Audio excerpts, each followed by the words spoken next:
Greetings, Algebra Scholars, and thanks for joining us for another lesson of Mastery Algebra 1. I am Mr. Fuller, and in this lesson I will teach you how to solve multi-step equations from Chapter 2, Section 3. Before we can get to that, though, we need to talk about two processes that we're going to use when solving multi-step equations. One is called combining like terms, and the other is using the distributive property. Like terms are terms in an expression that have the same variables and the same exponents. The variable or variables have to match exactly, including the exponents, in order for them to be like terms. For example, 5x and 3x are like terms. 5x squared and 7x squared would be like terms. But 6x and 7y are not like terms because they have different variables. To combine like terms, you just add them together. So if you have 5x and 3x, you have 8x. Just like if you have 5 cars and 3 cars and you add them together, you get 8 cars. In the second expression, if you add 6x plus 7y minus 2x, the like terms are the 6x and the minus 2x, and they combine to make the 4x, and you cannot combine the 7y with that, so you get 4x plus 7y. What we're going to do first in problems 1 through 3 is we're just going to practice figuring out which terms are like terms and circle them. So in number 1, we can see 4x and 6y. Those are not like terms, but then we have another term with x in it. So 4x and negative 7x, those are like terms. They have the same variable. And the next term, just 1x by itself, there's an unwritten 1 in front of that x, that's also like terms. Now, we're not being asked to combine them, just identify which ones are like terms. In number 2, which ones do you see that are like terms? Hopefully you noticed there's 2 terms with m, and those are like terms. In number 3, take a moment, see which ones you think look like they're like terms. What I'm seeing is that all of the variables are different, and therefore there are no like terms. Instead of leaving it blank, I'm going to write none underneath. Now, let's consider which are the like terms in the next problems, in these groups, and circle them. So in number 4, I have 3xy. Do I have any other terms that have x and y? Yes, I do. I've got a negative 5xy, so those are like terms. And what about the 7yx? At first that looks different, xy and yx.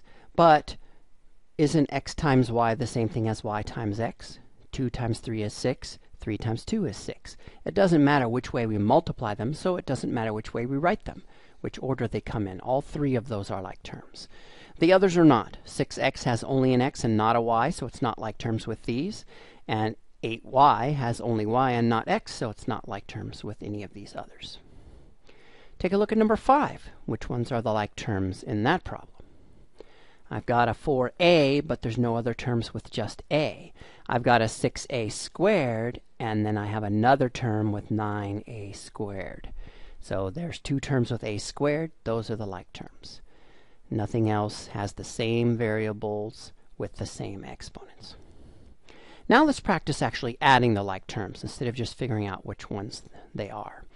Since in problems 6 through 9 everything is either add or subtract, we can, according to the order of operations, just go left to right. So 3x plus 5x, those are like terms. They have the same variable. That makes 8x. And then if we subtract an x from that, that's going to give us 7x.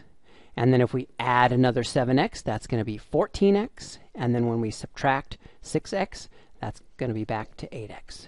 So 8x should be the answer to number 6. Pause the video for a moment, try problems 7, 8, and 9, and when you're ready, come back and see how you did. Welcome back. Did you get negative 17x, negative 2x, and 0? If not, pause the video again, take another look at them, and see if you can figure out how to get those answers. Now that we are familiar with how to combine like terms, let's put that into an equation and look at how the process of solving the equation goes when we're combining like terms along the way. Let's take a look at problem number 10. We have 3x plus 4 plus 2x equals 19. Before we start adding and subtracting to solve, let's combine any like terms that we have. 3x and 2x are like terms. Let's add those together and call it 5x plus 4 equals 19. Now we're ready to start solving. So we know that we can add or subtract any number that we want to either side, or as long as we do it to both sides, and we can multiply or divide either side by the same number. So it looks to me like we should start by subtracting this 4. That will give us 5x equals 15. And now, to get the x by itself, we just need to divide by the 5, and we will end up with x equals 3. In problem number 11, we have something very similar going on. Negative 2x and 6x are like terms. When we add those together, we get 4x. So 4x minus 5 equals 11. Now we're ready to start solving. So the opposite of subtract 5 would be add 5. That will give us 4x on the left equals 16 on the right. And now to solve for x, we can divide both sides by 4. That's the opposite of multiplying by 4. And the final answer will be x equals 4. The next step is to add in the concept of using the distributive property. So the distributive property is just a process that helps us eliminate the parentheses so that we can solve for the x that's on the inside. If I have a 2 outside the parentheses, like this one in the example, I just multiply each of the terms inside the parentheses by the 2 on the outside. So I multiply the 2 by the x and the 2 by the 3, like the little arrows show. 2 times x gives me 2x, and 2 times 3 gives me 6. Let's try that idea in problem number 12. Let's use the distributive property to simplify. We take the negative 5 on the outside, multiply it by 2x, that's negative 10x. Then we take negative 5 and multiply it by negative 4, that's positive 20. And then negative 5 times 3x gives us negative 15x. Now I was in such a hurry to do the distributive property that I failed to notice there were some like terms I could have combined. I could have added the 2x and the 3x together inside those parentheses before I distributed. I can still do it now, except now those terms have become negative 10x and negative 15x. Those are like terms. So let's add those together. That gives us negative 25x plus 20. Forgot my x in there. In problem number 13, negative 2 times x is negative 2x. Negative 2 times negative 4 is positive 8. Now we have a plus. 3 times 3x is 9x. 3 times negative 2 is negative 6. So now the negative 2x and the 9x are like terms. Together that gives us 7x. And then 8 and negative 6 are like terms. 8 minus 6 gives us 2. So we end up with 7x plus 2. Now we're ready to add both combining like terms and the distributive property into our equation solving process. So in problem number 14, we have an equation to solve, and it has parentheses. And if there are any like terms, we'll combine them in the problem. I think right now these two problems just have the distributive property. 3 times negative 2x makes negative 6x. 3 times 1 makes 3. And now we have equal 9. So first, let's subtract the 3. That will give us negative 6x equals 6. And finally, x is multiplied by negative 6, so let's divide both sides by negative 6. That will give us x equals negative 1. For problem number 15, when we multiply negative 4 times 2x, we get negative 8x. Negative 4 times negative 3 is positive 12. And we have equals 32. So to solve, looks like we should subtract the 12. That gives us negative 8x equals 20. And then we divide by negative 8. And 8 doesn't go into 20, so we're going to just reduce this fraction. So x will be, first of all, the answer will be negative because we have a positive divided by a negative. And now we just reduce the fraction. So 4 looks like the biggest number that goes into both. So 20 divided by 4 is 5, and 8 divided by 4 is 2. So x equals negative 5 over 2. On the next page, we see problems 16 through 21. The directions say practice adding like terms and using the distributive property to simplify. So pause the video now and complete those 6 problems, and when you're ready, start the video again and you'll be able to see the answers and see how you've done. Welcome back. How did you do on 16 through 21? Take a look at those answers. Make sure they match what you got before you proceed on.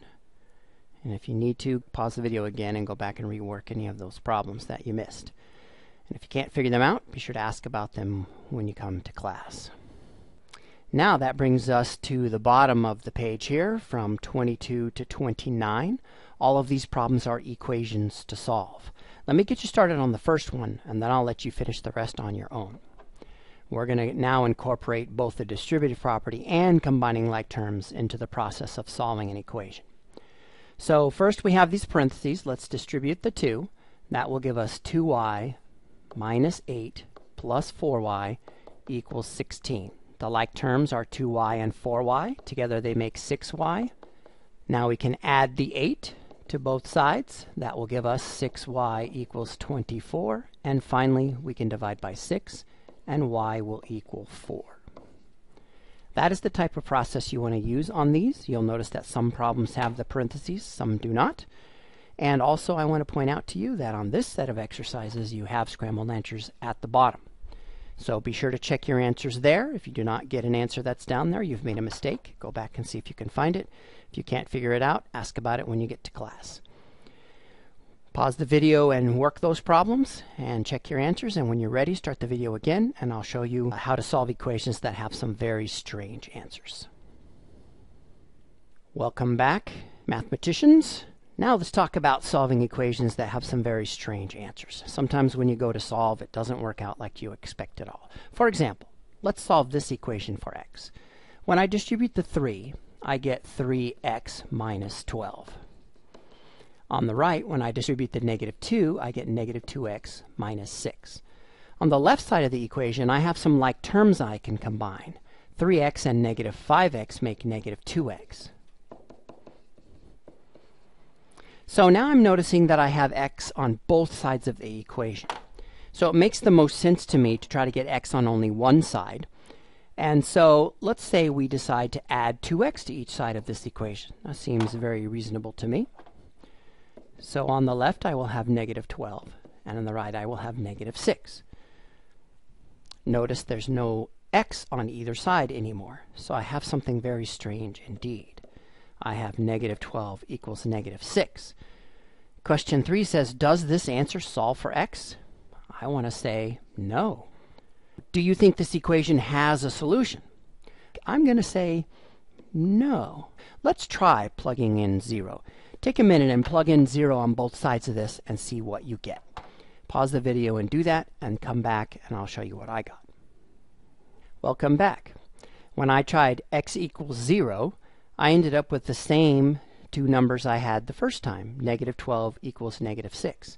And we know that negative 12 is not equal to negative 6. So clearly x equals 0 is not a solution. It did not work.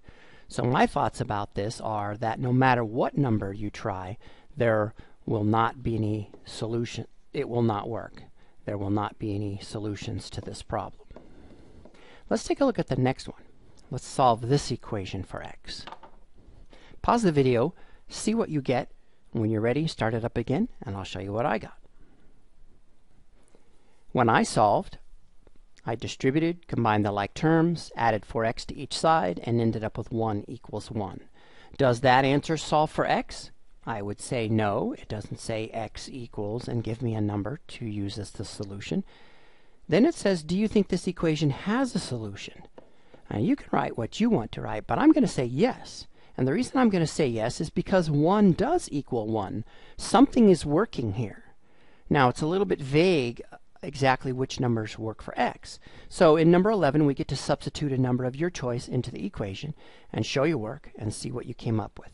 Pause the video, plug in the number you want. When you're ready, start the video again, and I'll show you what I plugged in and what I tried x equals 0, and you can see that it worked. I ended up with 1 equals 1. So I was right that at least there is one solution to this equation. So what thoughts do you have about the solution to this equation? I think this equation has infinitely many solutions. I think that any number you want will work. Sometimes we call this type of an equation an identity because everything works. Thank you for tuning into this lesson. Remember, do your best, forget the rest. Bye for now.